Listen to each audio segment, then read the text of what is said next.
And now finally we're at chapter 4, staging and composition, composing, same thing. And I want to talk about compositional language. Compositional language is the same thing as elements of design. So for those of you who have taken graphic design, how many people are graphic designers?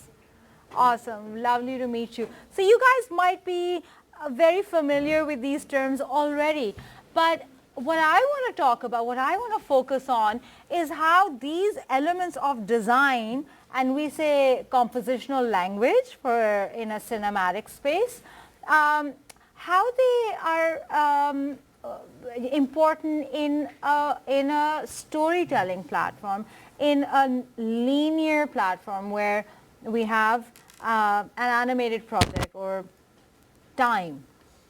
Okay, so the two things that we want to focus on in this talk is composition, which is the layout of the entire shot, and staging, which is the arrangement of objects or characters within the shot. Okay. Now, these are the subtopics that we're going to talk about, and the first one is lines. So when we talk about lines, each type of line has a, now we talked about shapes earlier, we talked about different things earlier, but a line itself, horizontal lines signify passive and stable. Vertical signify medial, or they create some kind of awareness. And diagonal create an off balance. Like we saw in which example was diagonal very important? Beautiful, Joker, Dutch angle, excellent. What painting is this? Do you guys know? The Last Supper. Beautiful, excellent. So The Last Supper by Leonardo, not DiCaprio, Da Vinci. Okay, and what we see is very strong horizontal lines. So we see them up there in the ceiling, we see them on the dining table, and we also see them in the gaze of people, like the eyes. And the feeling that we get from this very strong horizontal composition is serene, calm, safe, slow. And have you guys ever, and you guys are so lucky, Monica told me you have 42 beaches. I have to come 42 times now. Go every beach for like one week minimum. So when you guys are at these 42 beaches, or even one, and you're looking at the horizon line of the water where the water touches the sky, it's very horizontal, right? And just try and remind yourselves the feeling that you get when you're in this environment. It's very calm. It's very holistic. It's very peaceful. And that's the same kind of significance in meaning that we see when we see artwork or compositions with strong horizontal lines. Now, compared to horizontal, when we get into something like vertical, now that creates activity, alertness, awareness. And in this poster, we can see Batman, and he's standing in front of Gotham City. And his alignment is also very straight. There's a lot of symmetry in this shot. And all the buildings are also very vertical. And then the bars in front of him, you see, are all vertical. So what we are seeing is rising action, right? We're looking at Batman, looking at Gotham City, and he is alert and he is aware of what is going on. It's not as calm as looking at a horizon of a beautiful waterscape, right? You're sort of like, whoa, something's about to happen. Now, in the case of in the case of diagonal lines, we anticipate action. We anticipate that something is big is going to happen. So first in this shot, what we see is there's cracks on the ground that are horizontal, and then we see the legs which are vertical, but the footsteps are diagonal. So we can see that level of activity, the action that's taking place. So this is far more alert and active, and there's movement in this shot.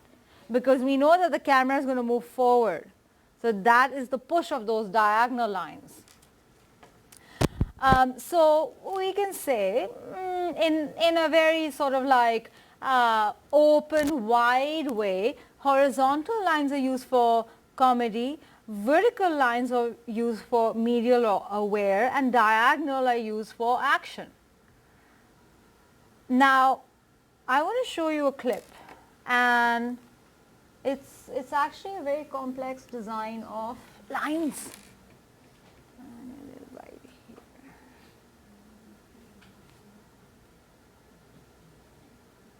here.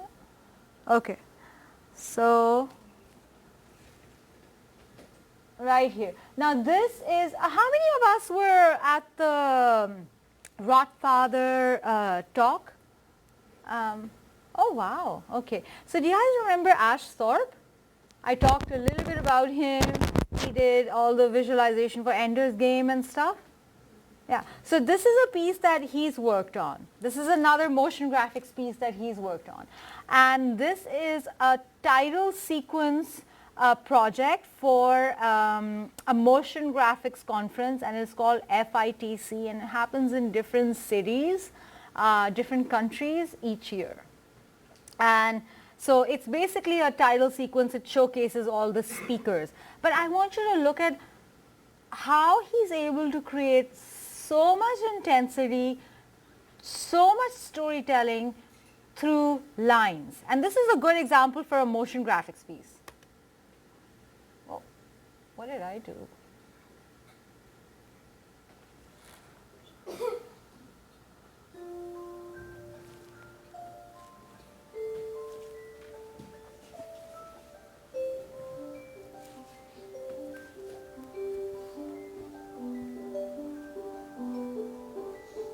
So first it's very horizontal, the camera move, then it gets into a vertical,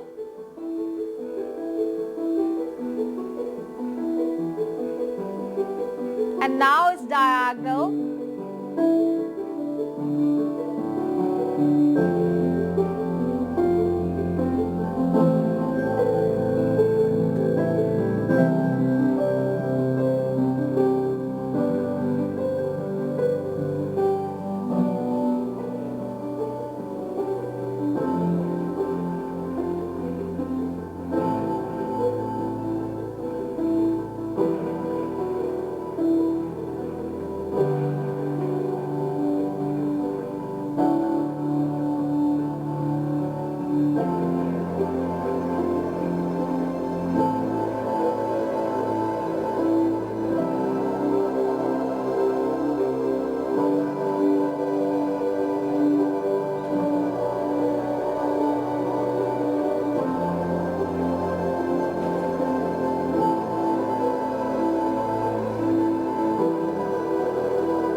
So really simple forms, really simple lines, but it's all about that movement and intensity. I love this piece. Okay.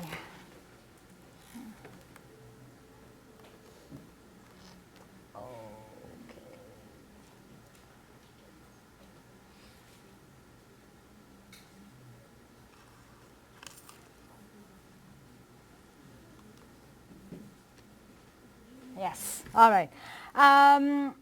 You guys know this painting? Yes, all right. So this is a great example for curved lines, and right over here it's called the Great Wave. Hi. Great. The little call. Where are you coming from? Okay, sorry. What a rude interruption from Vimeo. Okay, all right. So right over here, curved lines. Now curved lines are more soothing, more seductive, more alluring. And what we see is, the first thing that we see is like we see this wave, right? and we fall into the seductiveness of this shot. And then we enjoy the wave. We literally go with the curve, go high up with the rising action, and then go to the climax where the foam is, and then right over here we can see what is actually happening, is that these canoes are going to be devoured. They're going to be folded into this mega wave, and all these people are going to die. So, right? But we actually really like this. I mean, for myself, I can speak for myself only. I really like the artwork, the graphic design, but when I see the story, I realize the drama and the impact that's happening.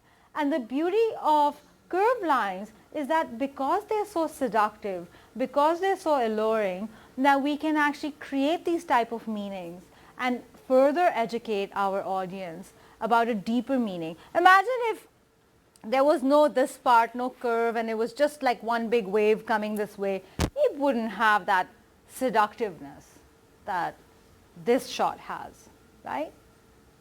Maybe? Anyone? Eduardo! Okay, here's another example right over here. This is one of my favorite impressionist painters. His name is William Turner, and every single time there was a storm coming out, William Turner would grab his easel and grab his paintbrushes and his canvas and run outside, and then he would violently start drawing the movement of the wind. So what he was really obsessed with was painting weathers, different types of storms. And right over here we can see once again a similar kind of a story where we follow these lines and we move inwards and we see the shipwreck happening. And there's a beautiful chaos, an organized chaos through those curved lines that then lead us into the finale or the climax of this story. Right? So there's literally a beginning, middle, and ending in this. And I say shot, but it's actually a painting. Now, one other example of curved lines is right over here, and I'll just give you a quick context because I'm also noticing that it is 5 o'clock. And I really appreciate all of you staying back. If any of you have a commitment, an appointment, then I absolutely understand if you have to leave. But I really, really appreciate at the same time all of you staying back for the rest of this lecture. Next time I won't be overtime. Okay, so this is a miniature painting from a Persian manuscript. Persian as in Iran. And in these manuscripts, these were manuscripts that were basically records of the Shahs, and the Shahs are princes or kings of their time, of Iran back then in the 1500s. And they had little illustrations, and the books were basically, let me be honest, they were basically saying the king is so great, the king's ruling is so amazing, he has the best taste in everything, he's the best guy, he can do everything. Like, they were real royal stories of how epic and amazing these Shahs were. And right over here we can see a lot of curved lines and a lot of diagonal lines that kind of make us travel through this painting. And Persian miniature paintings or miniature paintings come from traditional Chinese paintings. And when we look at a traditional Chinese painting, all the staging and composition in a traditional Chinese painting is supposed to have equal balance. So nature is supposed to be the most divine thing in Buddhism, and each rock, each tree, each foliage, water stream, all these things have the same amount of detail, and the whole point is that your viewer is traveling through journeys through the entire nature. So they have the same sort of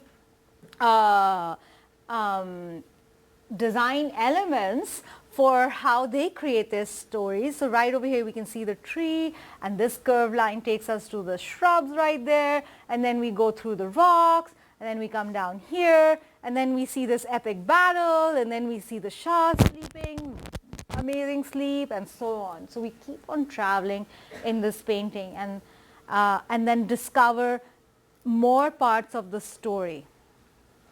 Okay. So moving on to the next compositional language or element of design is focus, is position of interest. Now, through science and through archetypal terminologies, what we have discovered is that we all human beings, there's a resting point. Now in the beginning we go through all those places, the journey, but there's a resting point, and the resting point has an equation, a mathematical equation, and it's called the golden ratio. How many of us know about the golden ratio? Oh, amazing. Or the rule of thirds, right?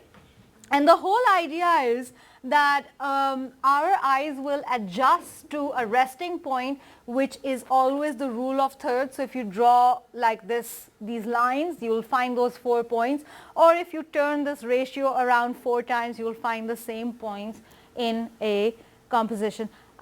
It's really cool, but if you look at a person, you'll notice you can never look at both eyes. You're always looking at one eye.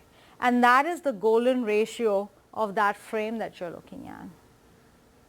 So next time when you're looking, someone close to you, not far away from you, you could even try looking at each other if it's not too uncomfortable. But what you'll notice is that you will rest at one eye, and no human being can look at both eyes at the same time in a close-up view. If you can, then let me know. Yes? Pennywise Hector. Sorry? Pennywise. Pennywise? Yeah. Hector? I'm sorry. From it. From it? Yeah. Oh dear. The clown? Yeah. He looks at both eyes? He can do the... Yeah. Ooh! Oh my God! Okay. Well, human beings, regular human beings, like you and I. Not monsters and aliens. That category we'll cover in the next talk. But I love that. Thank you for that example. That's beautiful. Okay. Now I want to prove this point of this golden ratio, and I want to show you how important this golden ratio or rule of thirds is to directors. I'm going to show you a clip of Epic. How many seen Epic? Okay. All right. Very interesting. And I want you guys to tell me which shot in this clip, in this sequence, does not use rule of thirds. Now, the challenge is you will see the whole clip, you will see every shot, and you will see a couple of scenes. I will show you a couple of scenes. I want to tell you that every single scene either starts or ends or has a moment of the rule of thirds, where the action is starting from. So either in the beginning of the shot or in the duration of the shot, the focal point will be at the rule of thirds, okay? Except for one sequence, and maybe. I kind of gave it away right there. But maybe. And then I want you guys to tell me which one that is, if it is. So, challenge accepted? Okay. Where are you? You are here. And now we go to Dolly Zoom.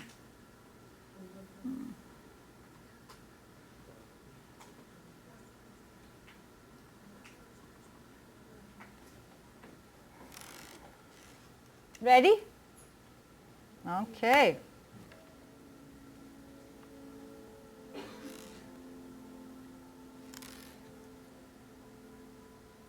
So, I mean, if you divide this into those portions, you can see every shot will start and end.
But we didn't destroy it in one.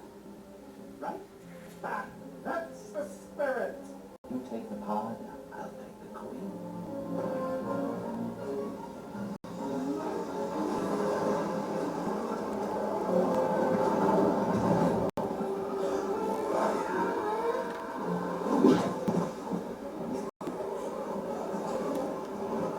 Nice one. You're still in my walls, kid. Your Majesty, come with me. Take them to safety. I have to lead them away from the crowd. You're totally my hero.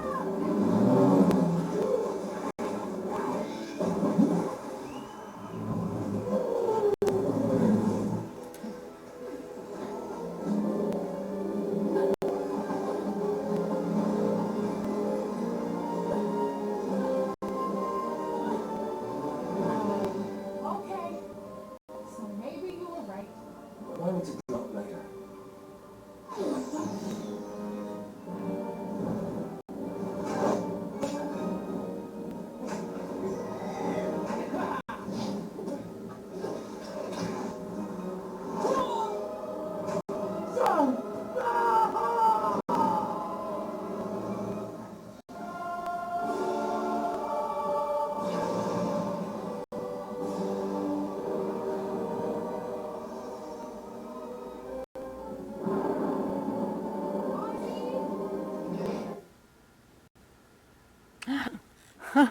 So which shot did not use the rule of thirds?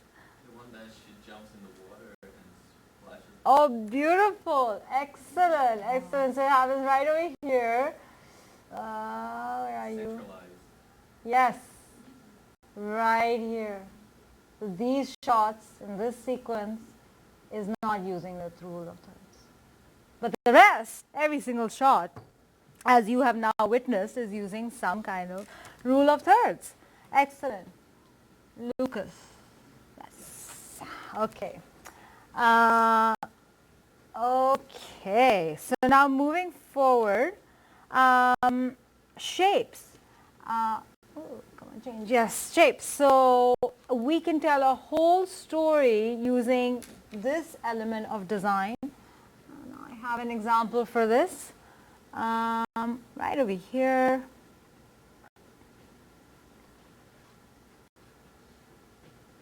Okay.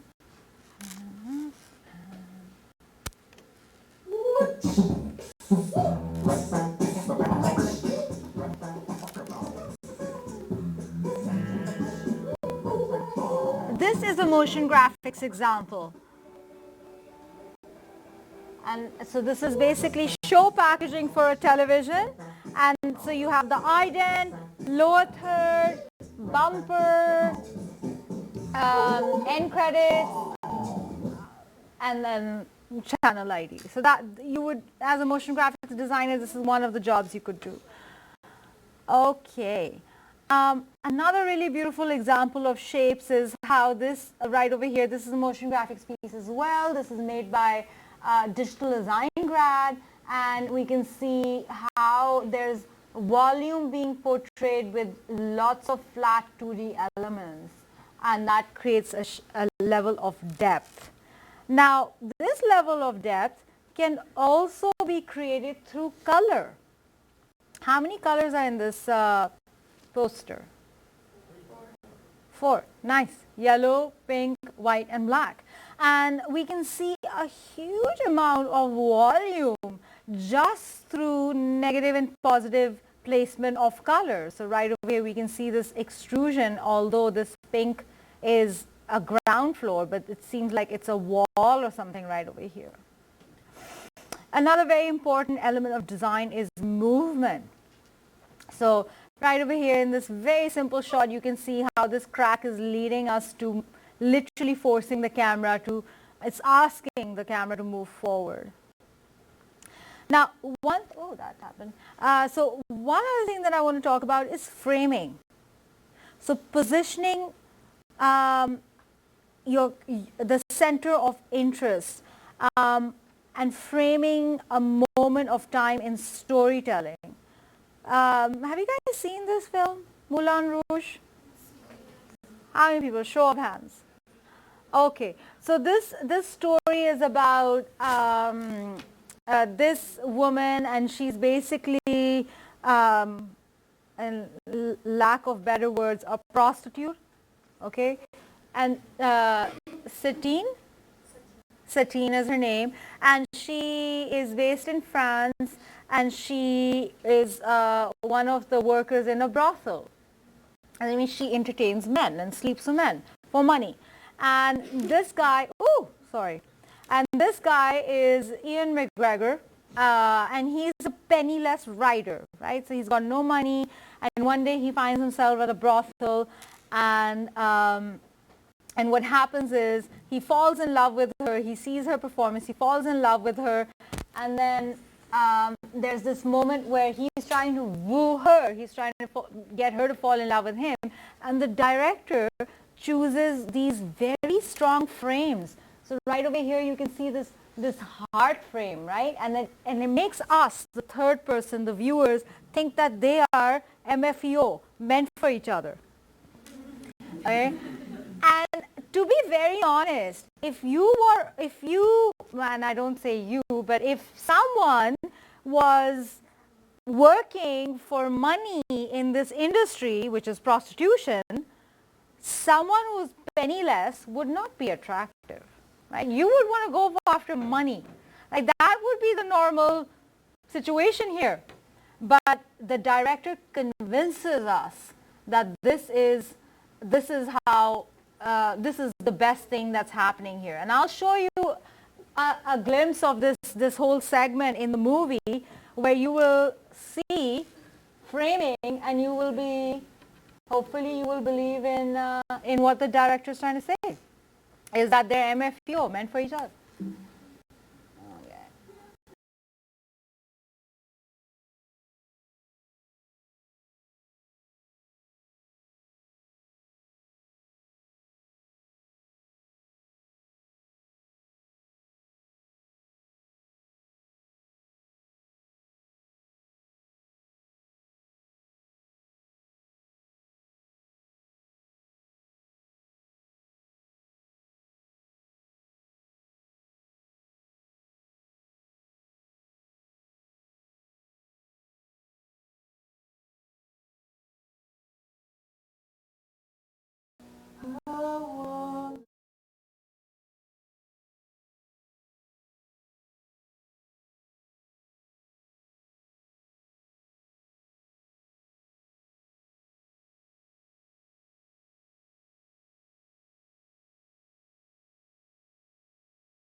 All those things. So would you say that even in this short clip you're slightly convinced, or no? Yeah. How many people are sort of convinced that this couple can last? Okay, some of us. There are a lot of skeptics in the room. And believe me, I'm a skeptic as well. If I met Nicole Kidman, I'd be like, don't go for this guy. He is not a catch. He's got no money, and this relationship is not going to last more than a month. So I agree with the skeptics. But however, in storytelling, framing is, this is framing, and then we're feeling warm and fuzzy because of the intensity of that frame. Okay, now moving forward. Oops. He had the high ground. Oops. Okay, sorry, I missed the joke. I apologize for that. Okay.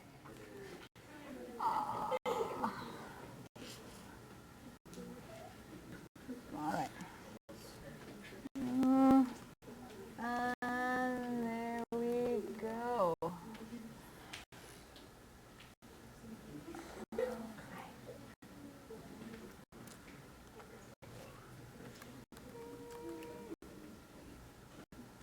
This computer is not my friend today. Okay, so depth. Now there are several ways of creating depth. The first way of creating depth is putting the background out of focus. So what's another way, another word for saying this? Depth of field. Fabulous. Excellent. Yeah. Another way of creating depth is overlapping shapes. And I would love to show you this clip because this is another type. This is motion graphics, an example of motion graphics. And right over here, this is called Cutout Festival, and this is their teaser 2013. This is a motion graphics arts conference that happens in Latin America, in different places in Latin America. Okay. So, and overlapping shapes. Cutout Fest.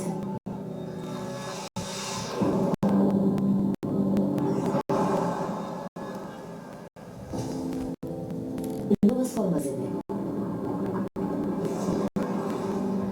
Festival Internacional de Animación. 5 elementos. Arcano 5, quinta edición. Abre su convocatoria hasta el 30 de junio. Consulta las bases e inscribe tu corte en www.cutoutfest.com. Absolutely stunning. What was the technique being used here in animation? How did they create this? How would you think they created this? Cell animation. Beautiful. Frame by frame animation. Yes, you're right. Okay. Okay, back to PowerPoint. There we go. New. Okay, here is another example of creating depth. So having some kind of foreground, middle ground, and background. Tendril is the studio that created this piece, and they are based in Toronto, Canada. Okay, and there we go. I would love to show you this piece. So this is an example of motion graphics again.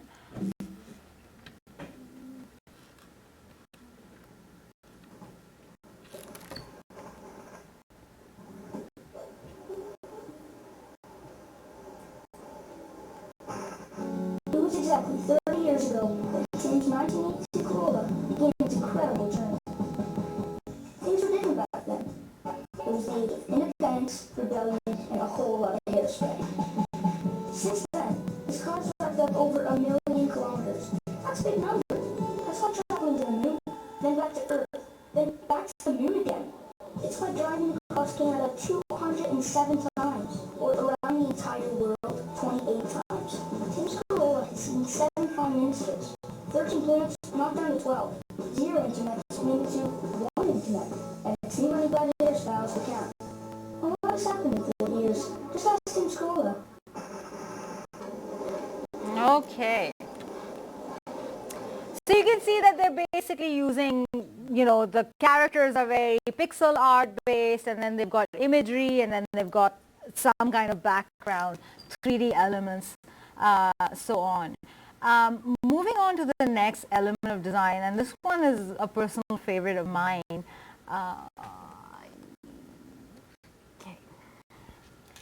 Wants me to do this every single time. All right. Is positive and negative space. Now, right over here, I'm going to show you a project done by digital design grad. So digital design is the program that I teach at. Not only did he work on this project, but is anyone familiar with Buck Studios?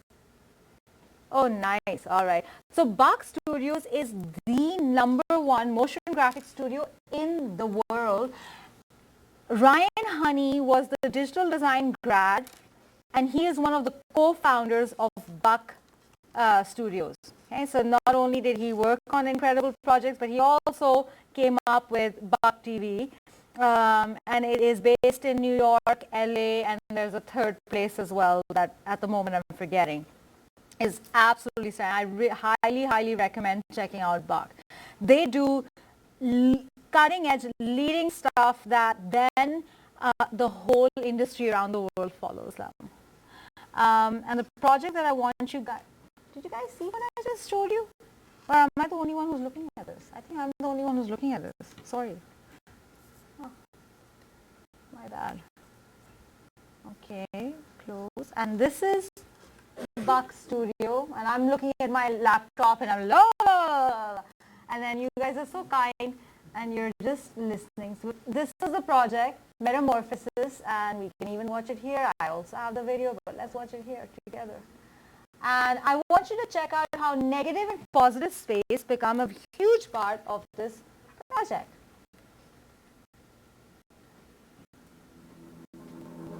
Jesus, I thought.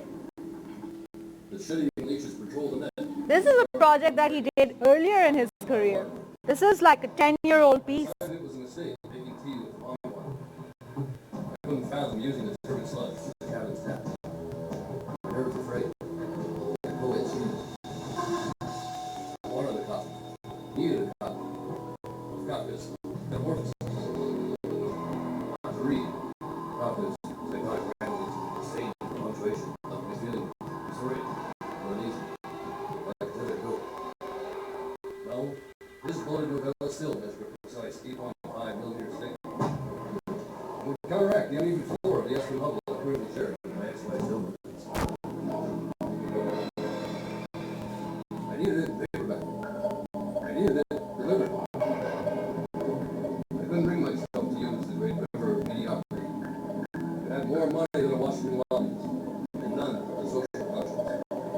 One name left out from the pitiful collection of prose words. Cookbooks. A bunch of rose-tinted, willfully delusional Pollyannas, giving away all the money they made. Every guilt-ridden cent. I have admired them, the dumb schmucks. The thought of taking a machete to the mandarins of poverty, filling their pinstripe guts across the first-class cabin of Jet Airlines, is one to give them that sleep and blendness. If anyone is going to get their hands on the oil cabin, it's going to be a nameless village in Tanzania, washing their children's heads in raw sewage. Look, the name rattled around in the hate-crazed ghetto of my head, looking for a place to set up and start recruiting. I leaned forward over the mat and typed it into the menu bar. The desk moved 8.5mm east. My tea vomited itself over my fly. With an eerie accuracy.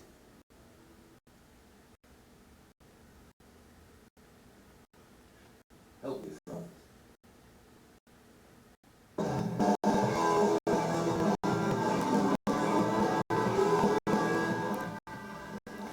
So, amazing piece, beautiful. And this is an example of motion graphics, one of the many examples. Now, for the sake of time, let's quickly move on. Pause that and move on. There we go, and go in here. All right.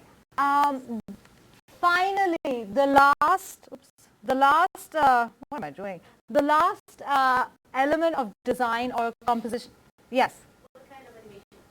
So this is using a lot of 3D frame-by-frame animation and some basic After Effects. So all the effects that you saw were After Effects.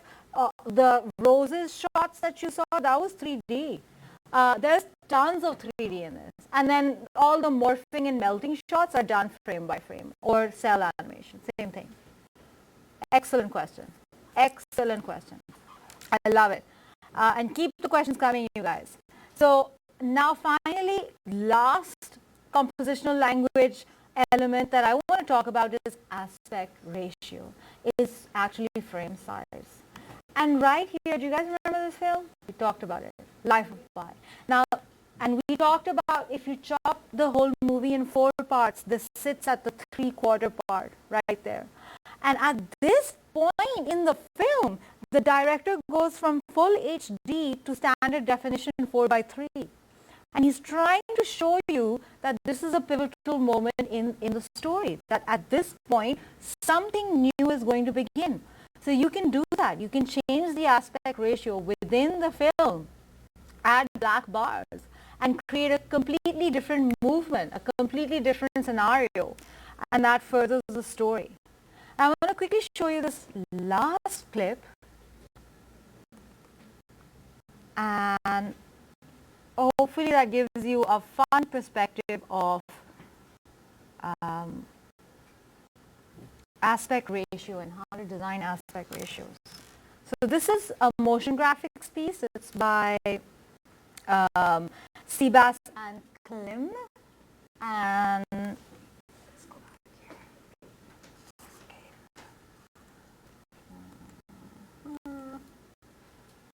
Okay.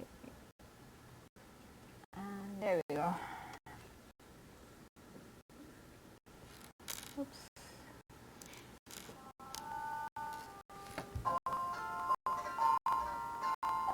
Now it is going way higher than I wanted to. But that's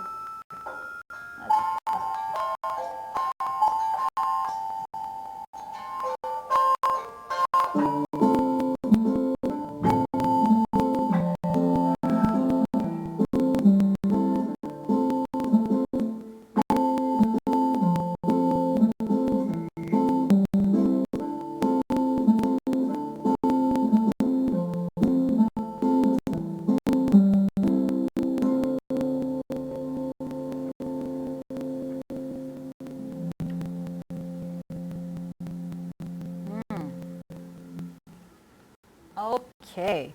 And then finally, as a conclusion,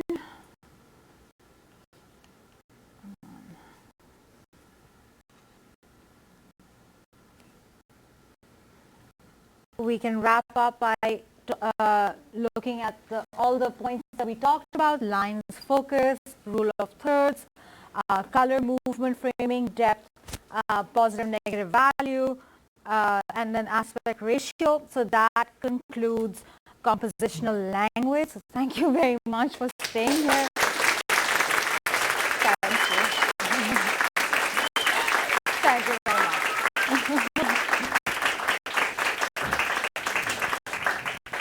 And I'm sure you guys want to take a break or something. But for those of you who are interested in seeing some motion graphics work, digital design, what I can do is I can play you 3 or 4 clips, and then that'll give you a little bit more idea about motion graphics, and I'll show you 1 or 2 interactive projects, 2 of each, I think. And then we can call it a day. Okay? And I'll be here for questions if you have any questions. So I'm going to jump right ahead, and if those of you who want to step outside and take a break, please feel free, like you're not bound to be here.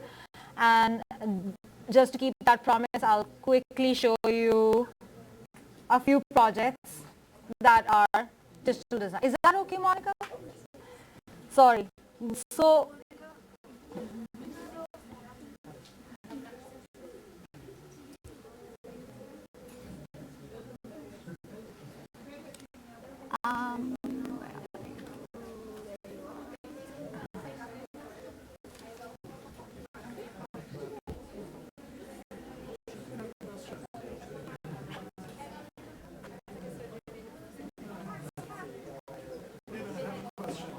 Yes. Is motion graphics changing the aesthetic preferences of the population? Because it seems that static images are no longer beautiful or good. It seems that you need movement for every female. Is this a trend or is this just preference? I would say that definitely, and it's not just motion graphics. It's the films that we see. It's the interactive components that we see in our cellular devices. The animation that we see in our computers when we click a button and it moves, and that's that response that we get back. Yes. So now when we see a static image, we almost want it to respond a little bit. I absolutely agree with that. Yeah. So here's a list, a quick list of some of the jobs that you can get, some type of projects rather, as a motion designer. So you will work on title sequences, music videos, promos, broadcast packages, commercials, infographics, VR, AR, gaming segments, projection mapping, interface design, FUI. What's FUI? Yes, 500 points, boom. Visual effects and so on. And a UX, UI designer, you would learn web design, app design, product design, interface design, user experience, information architecture, interactive journalism, and the list goes on. This is a motion graphics project by Ignacio Osorio, a digital design grad. He's working as a senior motion designer in London at CNN at the moment. And this was his project at Digital Design. Maybe if we can hit the lights, it would be awesome. Thank you. So he wanted to tell a story about the formation of a star. So it starts from a photon and turns into a star. You can see lots of futuristic user interfaces.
Yes, so we love, sorry, I cut that anyway. So sorry. This is MES, using 3D, using some live action and compositing.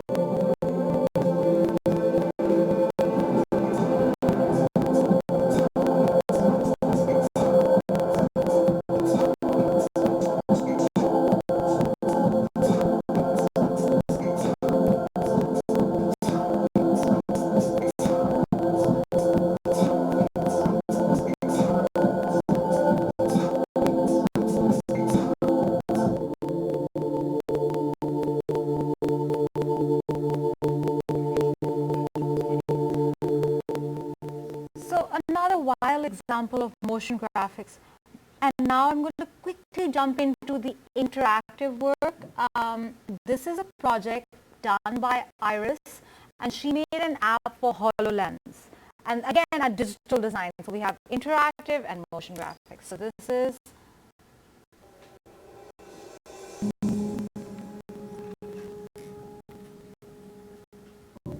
The objective of this project was to design an innovative solution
my user emotion.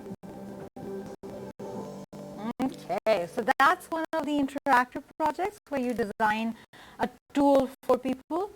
I'll show you one more interactive, and then I can answer questions. So this is a project by Ayanara Sands, and she's now working in Vancouver at Unbound.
Okay, and that's the end of just that intro for digital design. I just want to thank you guys all for being here. I wish that I can connect with all of you. So I have some of my business cards right over here that have my contact information. Should you have any questions about art, about storytelling, art direction, pre-viz, feel free to get in touch with me. Haisa also has her contact. Haisa, if you share your business cards. Yeah, I have gave one to everybody. Oh, ahead of the game. And so we would love to be able to provide you any support. And I would like to conclude my talk by thanking Monica for making all of this happen, for getting you guys and myself and Haisa. And, you know, it is her love and her dedication and her passion for all of you and your careers and your futures that makes events like this happen. And I just want to tell you guys that Monica has been working with VFS for months now to make this day happen for you guys. And I mean, this is just one of the things that she's working on. And I've in the past 2 days, I've heard just like this much of what she does, and Rotfather and her vision for that project, and how she's now getting VFS to be a part of it, and she's creating job opportunities, and she's creating more opportunities to take this whole project worldwide. I told Monica, I wish I had you as my instructor, because this is the real deal. Like, you know, she lives and breathes for you guys. So thank you, Monica, for your love, your dedication, your time, and all your hard work for making this happen.